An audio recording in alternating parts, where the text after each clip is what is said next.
Hi guys, welcome back to another reaction. So today we're checking out pirates attacked a US cargo ship. They didn't know what was above them. The US Navy.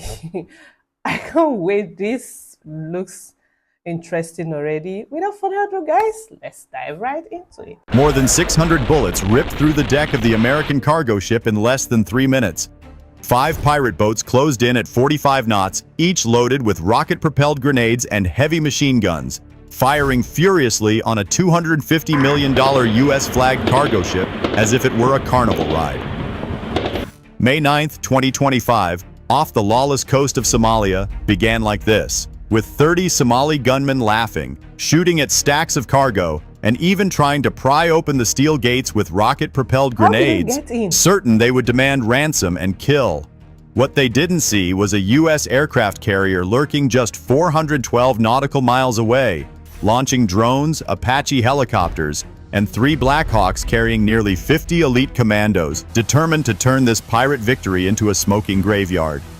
So what did the U.S. thermal camera capture over that pirate lair a few hours later? And why did dozens of pirate lairs across East Africa go dark the next day? Stick with us, because when you see how the US responded, you'll understand why no pirates dare point their rifles at American ships anymore. At precisely 7:18 a.m. on May 9, 2025, the unforgiving waters off Somalia became a stage for raw violence.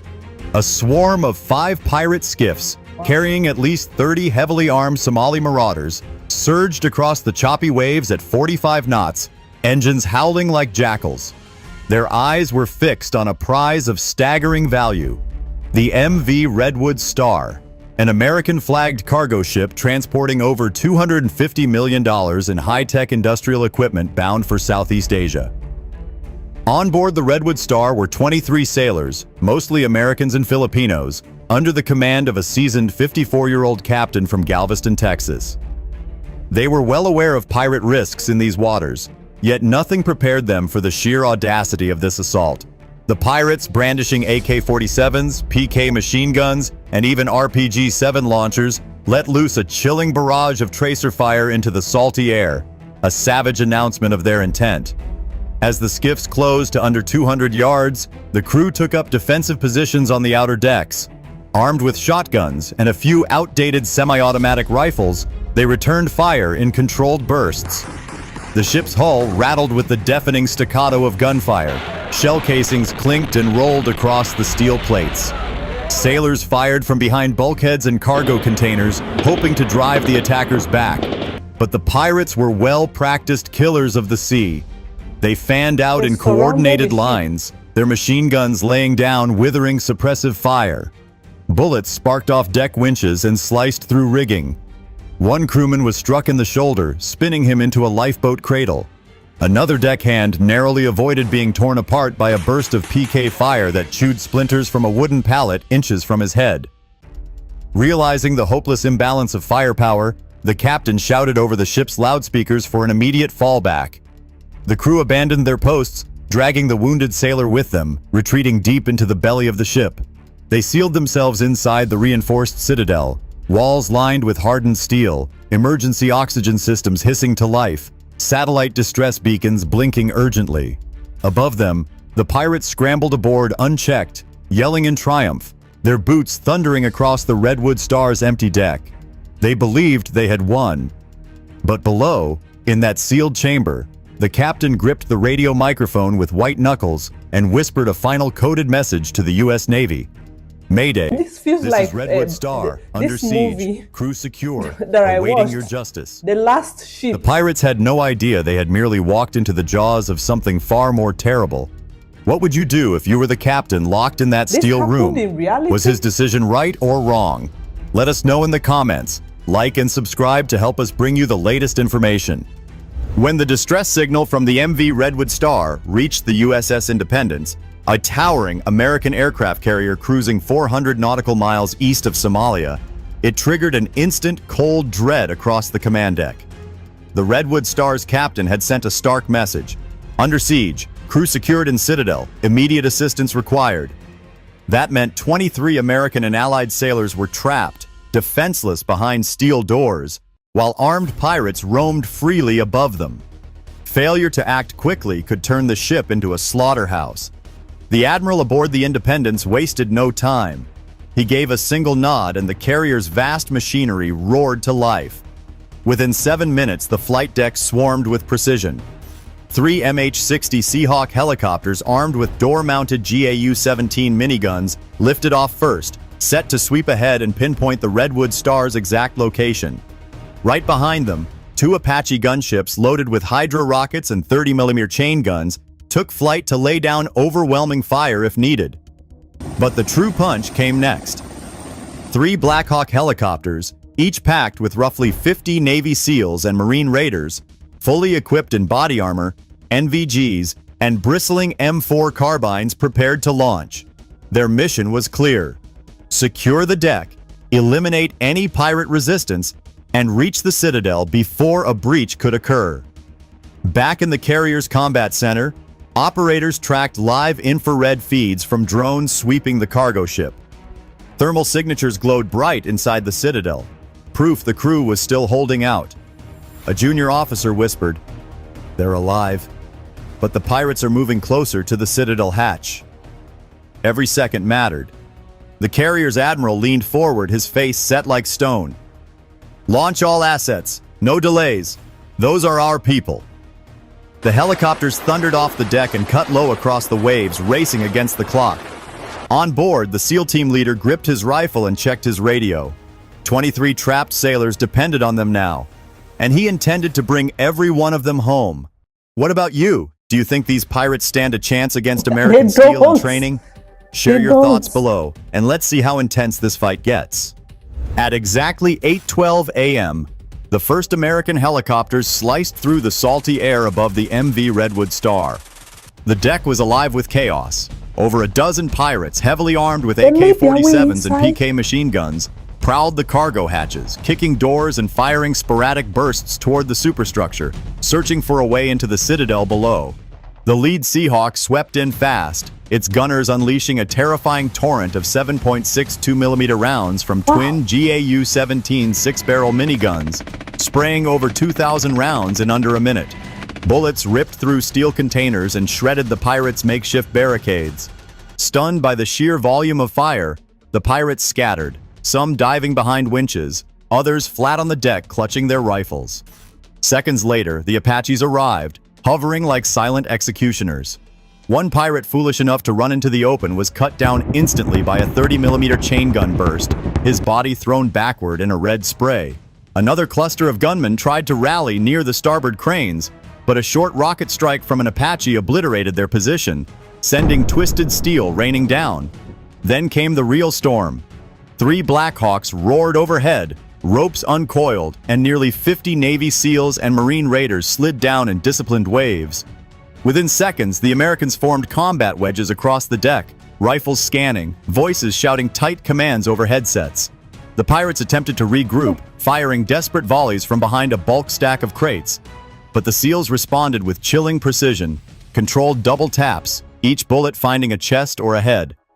One pirate, bracing an RPG on a railing, was dropped by 2 shots to the sternum before he could even aim. Another tried to flank the Americans and was met by a hail of M4 fire that ripped him off his feet. Within just 6 minutes, the deck was secure. 8 pirates lay dead, sprawled in widening pools of blood. Another 4 were on their knees, weapons tossed aside, hands trembling atop their heads, eyes darting in terror at the Americans moving toward them with zip-tie cuffs. A SEAL team leader gave a clipped update over the radio. "Deck secured, 0 friendly casualties. Preparing to breach and recover crew." It was surgical, ruthless, but above all, it was unmistakably American. Where the pirates had relied on wild volleys and sheer audacity, the U.S. forces brought training, coordination, and overwhelming fire discipline. In under 10 minutes, the Redwood Star had been retaken, and the once mighty band of Somali gunmen reduced to corpses and shaking prisoners. Come with me and witness the U.S. military take down a pirate. By 9:30 a.m., barely an hour after the Redwood Star had been secured, the captured Somali pirates were already kneeling on the deck of the USS Independence, hands bound behind them, eyes darting in fear. Under the scorching sun, two Navy interrogators worked fast, aided by translators and intelligence officers. Within 20 minutes, the frightened prisoners revealed what the Navy needed: precise GPS coordinates for their coastal base, a cluster of shacks, fuel dumps, and weapons caches hugging a rocky Somali inlet, about 27 miles inland from the beach. The admiral didn't hesitate. Orders rippled through the carrier's combat center. Almost immediately, a flight of 4 MQ-9 Reaper drones, each carrying Hellfire missiles and GBU-12 laser-guided bombs, was rerouted from a patrol grid to strike the target. At the same time, a satellite sweep confirmed thermal signatures, roughly 40 to 50 armed men, several trucks, and heat sources consistent with fuel barrels and hidden ammunition stacks. At 10:04 a.m., the first drone fired. A Hellfire missile streaked downward at nearly 1,000 km/h, smashing directly into the largest hut. The explosion tore through the camp, sending fireballs and debris 200 feet into the air. Secondary blasts followed instantly as stored munitions ignited, one after another, a chain reaction that turned the pirate base into a flaming graveyard. Over the next 6 minutes, 3 more Reapers unleashed their payloads with surgical precision. Infrared video feeds aboard the Independence lit up with brilliant flashes as smaller shacks, technical trucks with mounted machine guns, and rows of parked skiffs erupted under repeated impacts. One bomb found a hidden cache of RPGs, setting off a violent detonation that threw burning shards half a mile across the scrubland. By 10:12 a.m., the pirate stronghold was reduced to smoking craters and scattered wreckage. Naval analysts estimated over 80% of the pirates' fighting manpower and equipment was destroyed in under 10 minutes. No American aircraft came within rifle range. It was all conducted by remote eyes and deadly precision-guided ordnance. A SEAL watching the live drone feed muttered, "They'll think twice before they ever look sideways at an American ship again."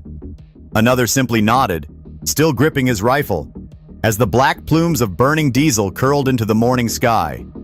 No messy, drawn-out gunfights, no American lives put at further risk.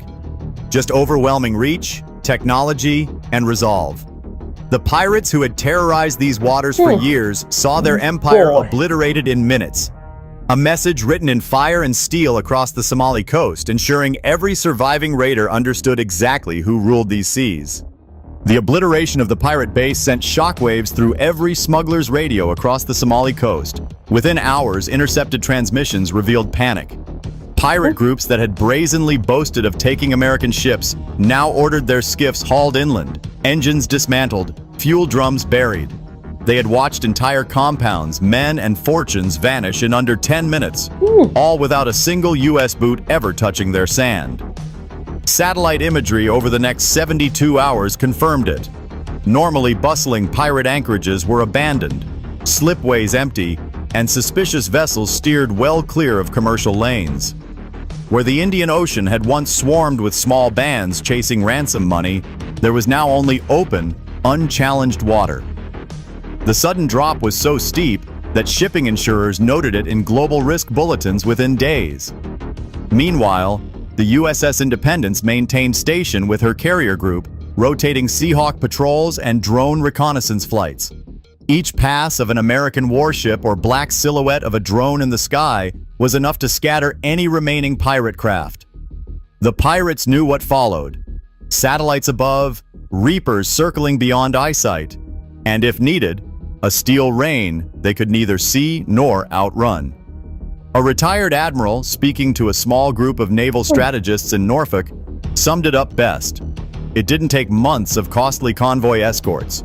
It took one hard strike, delivered without hesitation, to reset the rules. From now on, pirates won't be calculating ransoms. They'll be calculating how quickly they can run. For the 23 crew members of the Redwood Star, the nightmare was over. For every pirate along that battered stretch of coast, the message burned clear into the dirt and ash. Threatening American lives was no longer a gamble for money. It was a guarantee of annihilation. In less than a single morning, the U.S. Navy and its elite forces dismantled an entire pirate operation that had taken years to build. What began with a brazen attack on an American merchant vessel ended with smoldering ruins on the Somali coast and a shattered criminal network now too terrified to approach a shipping lane. For the 23 sailors of the Redwood Star, Their safe emergence from the citadel and first breath of fresh air on the deck was more than just survival. It was a powerful testament to American promise. When they called for help, that help arrived not with hesitation or bureaucracy, but with the full weight of a superpower's wrath, delivered with unmatched precision. Across the region, whispers of the raid raced faster than the wind. Pirates pulled their boats inland, families fled notorious coastal hideouts, and old smuggling bosses went silent. Insurance rates for merchant shipping dipped for the first time in years. A handful of decisive hours had done more than months of diplomatic warnings and half-hearted patrols. This operation was more than a rescue. It was a clear signal etched into steel, sky, and sea. Anyone daring to threaten American lives or cargo would not just face a fight, they'd face annihilation. It's a doctrine as old as the nation's first frigates and still alive today, carried by jets, drones, SEALs, and the unwavering commitment of the U.S. Navy. If you found this story powerful, please like and subscribe. It helps us bring you more untold military operations that history almost forgot. Of course, Americans don't negotiate with terrorists.